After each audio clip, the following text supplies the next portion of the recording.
വളരെ കാലത്തെ ആഗ്രഹമായിരുന്നു തായ്ലാൻഡ് ഒന്ന് പോയി കാണണമെന്നുള്ളത്. ആഗ്രഹിച്ചതുപോലെ ഞങ്ങൾ 5 ഫാമിലി ഫ്രണ്ട്സ് കൂടി ചേർന്നാണ് ഗ്ലോബൽ ടൂർസ് സംഘടിപ്പിച്ച തായ്ലാൻഡ് ടൂറിൽ പങ്കെടുക്കാൻ എത്തിയത്. ഞങ്ങൾക്ക് പോകേണ്ടതായ ഫ്ലൈറ്റ് അന്ന് രാത്രി 11 മണിക്കാണ് പറഞ്ഞിരുന്നതെങ്കിലും ഫ്ലൈറ്റ് 3 മണിക്കൂർ ലേറ്റായി. എല്ലാവരും വളരെ ക്ഷീണിതരായി എന്ന് പറഞ്ഞാൽ മതിയല്ലോ. പിന്നീട് രാത്രി 2 മണിക്ക് യാത്ര പുറപ്പെട്ടു. ഫ്ലൈറ്റ് അവിടുത്തെ സമയം രാവിലെ 8:30 ലാൻഡ് ചെയ്തു. 1.5 മണിക്കൂർ മുന്നോട്ടാണ് തായ്ലാൻഡിലെ സമയം. ഞങ്ങളെ കാത്ത് അവിടെ ഗൈഡ് തായ്ലൻഡുകാരൻ അലൻ വെയിറ്റ് ചെയ്യുന്നുണ്ടായിരുന്നു. ആദ്യം ഞങ്ങൾ പോയത് പട്ടായയിലോട്ടാണ്. പട്ടായ തന്നെ 3ആയിട്ട് തരംതിരിച്ചിട്ടുണ്ട്: നോർത്ത്, സൗത്ത്, സെൻട്രൽ എന്നിങ്ങനെ. ഒന്ന് ഫ്രഷപ്പ് ആവാൻ വേണ്ടി അവിടെ ഹോട്ടൽ സൗകര്യമെല്ലാം ഒരുക്കിയിരുന്നു. തായ്ലാൻഡിൽ വന്ന് ആദ്യം പഠിച്ച വാക്ക് സവാട്ടിക്ക എന്നാണ്. തായ്ലാൻഡ് ഭാഷയിലുള്ള ഈ വാക്കിനർത്ഥം ഗുഡ് മോർണിംഗ്, ശുഭദിനം എന്നൊക്കെയാണ്.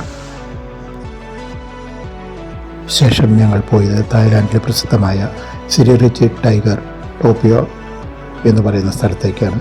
ടൈഗറുമൊത്ത് ഫോട്ടോഷൂട്ടിനുമുള്ള എല്ലാ സൗകര്യങ്ങളും അവിടെ ചെയ്തിട്ടുണ്ട്. കേരളത്തിലെ തന്നെ കാലാവസ്ഥയും ഭൂപ്രകൃതിയുമൊക്കെയാണ് തായ്ലാൻഡിൽ. ചെന്ന സമയം നല്ല ചൂട് അനുഭവപ്പെടുന്നുണ്ട് ഇപ്പോൾ. പാർക്കിലോട്ട് പോകുന്ന വഴിയുടെ 2 സൈഡുകളിലും ചെടികളും മറ്റ് പിടിപ്പിച്ച് മനോഹരമാക്കിയിട്ടുണ്ട്.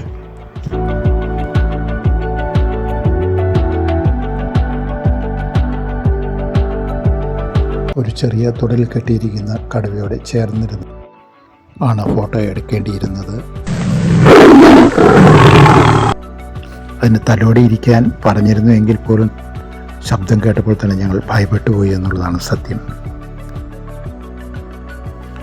ഇതിനടുത്തായി തന്നെ മനോഹരമായൊരു ഹോട്ടൽ സ്ഥിതി ചെയ്യുന്നുണ്ട്. അവിടെയാണ് ഞങ്ങൾ ഫുഡ് കഴിക്കാൻ കയറിയത്. ഹോട്ടലിൽ നിന്ന് പുറത്തേക്ക് നോക്കുമ്പോൾ കാണുന്ന കാഴ്ചയാണിത്.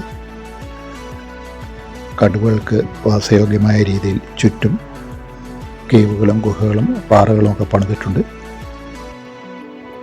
ഹോട്ടലിന് ചുറ്റുമായി ഗ്ലാസ് ഇട്ടിരിക്കുന്നതിനാൽ പുറത്തെ കാഴ്ചകൾ വളരെ ഭംഗിയായി കാണാൻ കഴിയും. അകത്തുനിന്ന് നോക്കുമ്പോൾ പുറത്ത് കാണുന്ന കാഴ്ചകളാണിത്. ഹോട്ടലിന് ചുറ്റും ഇതിന് ആവാസിക്കത്തക്ക വിധത്തിൽ ഉള്ള സംവിധാനങ്ങൾ പണിതുയർത്തിയിട്ടുണ്ട്. പാറകളും പാറക്കെട്ടുകളും മറ്റുമൊക്കെയായി. അതിന് വേണ്ടതായ വെള്ളം ശേഖരിച്ച കുഴികൾ ചുറ്റും ഉണ്ട്. ഭയങ്കര ചൂടാണ് അനുഭവപ്പെട്ടത്. അപ്പോൾ കടുവകളും വെള്ളത്തിൽ കിടക്കുന്നത് നിങ്ങൾക്ക് കാണാം.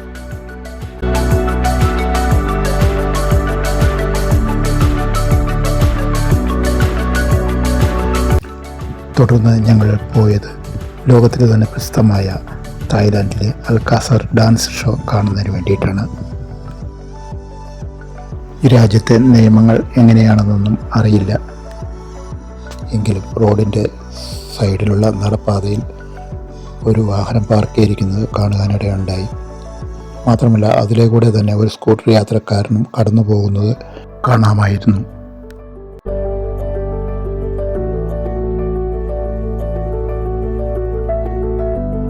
ടൗണിൽ നല്ല തിരക്കായി തുടങ്ങി.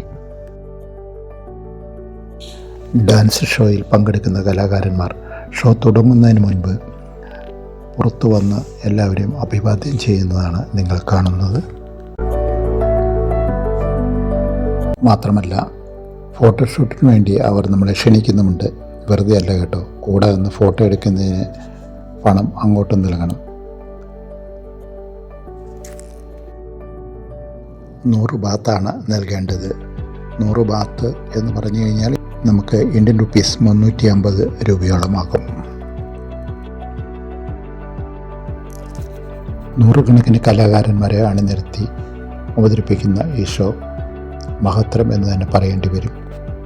നിമിഷ നേരം കൊണ്ട് മാറി മറയുന്ന സ്റ്റേജ് ബാക്ക്ഗ്രൗണ്ട് സീനുകളും ലൈറ്റ് ഇഫക്റ്റും വളരെ അതിശയകരമായി തോന്നി.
ഫോട്ടോ എടുക്കാൻ ഇവിടെ അനുവദനീയമായിരുന്നില്ല എങ്കിൽ പോലും അവരെ കണ്ണുവെട്ടിച്ച് എടുത്ത വീഡിയോസാണ് നമ്മൾ കാണുന്നത്.